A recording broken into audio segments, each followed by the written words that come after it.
बिस्मिल्लाहिर्रहमानिर्रहीम। काफ़िया के पहले बाब मुबादियात के सबक नंबर 22 में खुश आमदीद।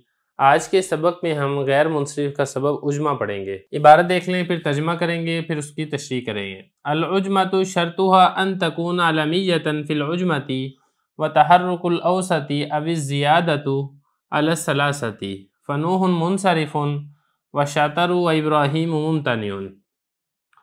उजमा उसकी शर्त यह है कि वो अलम हो अजमी ज़ुबान में और उसका दरमियानी हर्फ मुतहर्रिक हो या फिर वो 3 हरफों से ज़ायद हो। लिहाजा नूह ये मुनसरिफ है और शतर और इब्राहीम ये गैर मुनसरिफ है। इबारत हो गई है, तर्जुमा हो गया है। अब चलते हैं इसकी तशरीह की तरफ। देखिए, तशरीह इसकी बहुत आसान है। उजमा ये गैर मुनसरिफ का सबब बनता है। इसके लिए कुछ शराइत हैं जो कि हज़रत ने इस इबारत में ज़िक्र की हैं। सबसे पहले बात कर लेते हैं कि उजमा कहते किसको हैं। देखिए, उजमा का मतलब है अल्लुकनतु व अदमु इफ़साहिल कलिमा, यानी गूंगापन होना और बात को पूरी फसाहत के साथ कहने की ताकत का ना होना। ये उजमा का लुग़वी माना है। और इस्तिलाही माना क्या है उजमा का? कौनुल लफ्ज़ी गैरु अरबिय्यिन, यानी लफ्ज़ का अरबी ज़ुबान में ना होना, अजमी ज़ुबान का कोई लफ्ज़ होना। अजमी ज़ुबान जो भी है, अरबी के अलावा किसी भी ज़ुबान का लफ्ज़ हो, वो अजमी लफ्ज़ है और उसको उजमा कहा जाएगा। ये तो होगी उजमा की तारीफ़, लुग़वी तारीफ़ होगी, इस्तिलाही तारीफ़ होगी। आगे हज़रत ने यहाँ पर यह बयान किया है कि उजमा गैर मुनसरिफ का सबब कब बनेगा।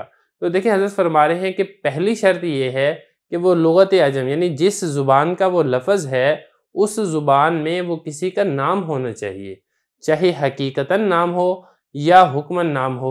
हकीकतन नाम होने की मिसाल जैसे इब्राहीम, इस्माइल, ये अरबी ज़ुबान के लफ्ज़ नहीं हैं, अजमी ज़ुबान के लफ्ज़ हैं। लेकिन अजमी ज़ुबान में भी ये किसी के नाम हैं, बल्कि हज़रात अंबिया के नाम हैं। या हुक्मी तौर पर नाम हो। हुक्मी तौर पर नाम होना मसलन जैसे कौलून, ये लुग़त अजम यानी रूमी ज़ुबान में किसी का नाम नहीं था। इसमें जिनसा हर अच्छी चीज़ को रूमी वाले कौलून कहते थे। लेकिन जब अरबी में आया ये, तो अरब ने कुर्राए सबा में से जो नाफ़े एक बहुत बड़े कारी गुज़रे हैं, उनकी किरत की उम्दगी की वजह से उनका नाम कौलून रख दिया। तो अब ये देखें, ये अलम के तौर पर इस्तेमाल हो रहा है। तो खुलासा ये है कि अलम के तौर पर इस्तेमाल होना चाहिए, चाहे तो हकीकतन अलम हो कि वो अजमी ज़ुबान में ही अलम हो, चाहे वो हुक्मन अलम हो कि अजमी से अरबी में आके वो अलम बन गया हो। ये तो है पहली शर्त जिसको हज़रत ने ये ज़िक्र किया। अल उजमतु शर्तुहा, उजमा उसकी शर्त ये है। ये जो हा ज़मीर है ये उजमा की तरफ लौट रही है। इसकी शर्त यह अन तकून अलमियतन फिल उजमा, कि ये अजमी ज़ुबान के अंदर अलम होना चाहिए। दूसरी शर्त क्या है? व तहर्रुकुल औसत, दूसरी शर्त यह है कि उसका दरमियानी हरफ मुतहर्रिक होना चाहिए। अविज़ ज़ियादतु अला सलासा। देखें, आगे ये जो है ना, दो शर्तें, एक ये तहर्रुकुल औसत, अविज़ ज़ियादतु अला सलासा।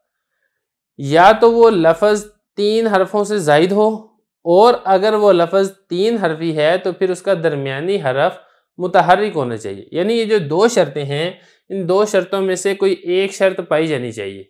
अगर वो 3 हरफों से ज़ायद है और वो अजमी में अलम है तो फिर वो गैर मुनसरिफ का सबब बनेगा। और अगर वो 3 हरफों से ज़ायद नहीं बल्कि 3 हरफ है तो फिर उसका दरमियानी हरफ मुतहर्रिक होना ये लाजिम और ज़रूरी है। अब आगे हज़रत फरमा रहे हैं फ़नूहुन मुनसरिफुन, नूह ये मुनसरिफ है। नूह मुनसरिफ क्यों है? देखिए, जो नूह का लफ्ज़ है ये 3 हरफों से ज़ायद नहीं है, 3 हरफी है। और 3 हरफी में हमारी शर्त ये थी कि दरमियानी हरफ मुतहर्रिक हो, जबकि इसका दरमियानी हरफ वाव ये साकिन है, लिहाजा ये गैर मुनसरिफ का सबब नहीं बनेगा।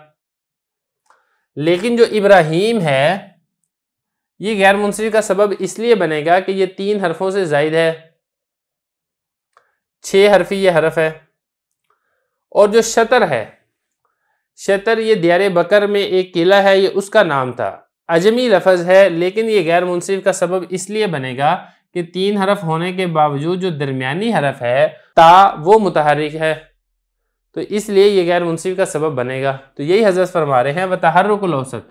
दूसरी शर्त यह है कि अगर वो 3 हरफी है तो दरमियानी हरफ मुतहर्रिक हो, अविज़ ज़ियादतु अला सलासा, या फिर ये है अगर 3 हरफी में दरमियानी हरफ मुतहर्रिक नहीं है तो 3 हरफों से ज़ायद होना चाहिए। लिहाजा नूह ये मुनसरिफ होगा और शतर और इब्राहीम मुमतने, मना है इसका मुनसरिफ पढ़ना, यानी ये दोनों गैर मुंसरिफ होंगे।